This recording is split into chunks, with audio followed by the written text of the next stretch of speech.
There isn't any scientific or policy basis for how we construct this welfare system. It's only viable for them to be in this system if it is profitable. That is what's between the lines there. If it wasn't profitable, they wouldn't do it. What I want is not particularly radical, is just to not have to get up and say this stuff because it's all painfully obvious. Hi, welcome to How to Get That Job. Thank you for joining us today. We have something like 50,000 job seekers. I mean, it's quite extraordinary today. It's a multi-million-dollar business. I've never been offered a job by any employment services provider, which getting on for a decade dealing with these places, and that is their stated purpose under the law. The reason that these services are like they are is very simple. Capitalist profit motive.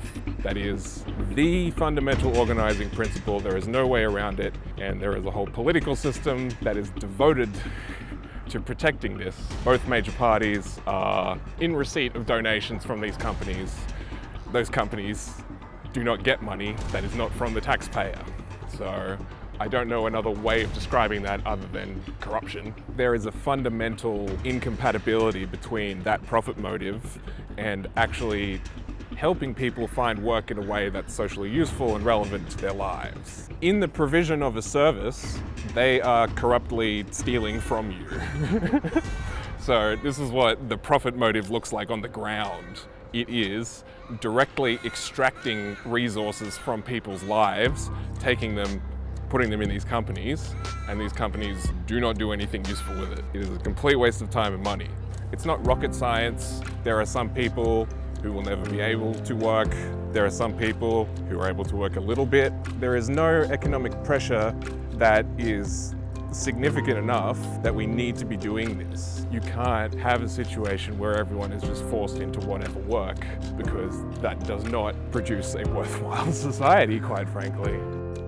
Unconditional welfare is a human right at international law, so I would like that to be the case in Australia as a signatory there. We don't have any legislated rights protections that would make that easier. So there's a long road to making a welfare system that is compassionate and consensual and a genuine basis for a society. It's constituted positively. What I would like out of our welfare system is to not have to be an advocate every day of my life, to have my life back, basically. There's so many things that I could be doing that are more useful to the world and in my own life than having to deal with these bastards every single day.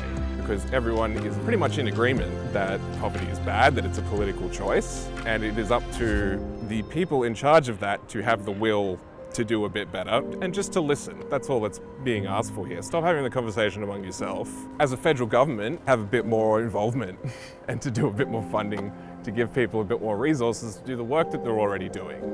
And you could do that just by raising benefits, and suddenly a whole lot of problems become a lot more simple. We have a welfare state in the first place. We need to remember that and the reasons why we have it, and then a lot of things will become a lot more simple.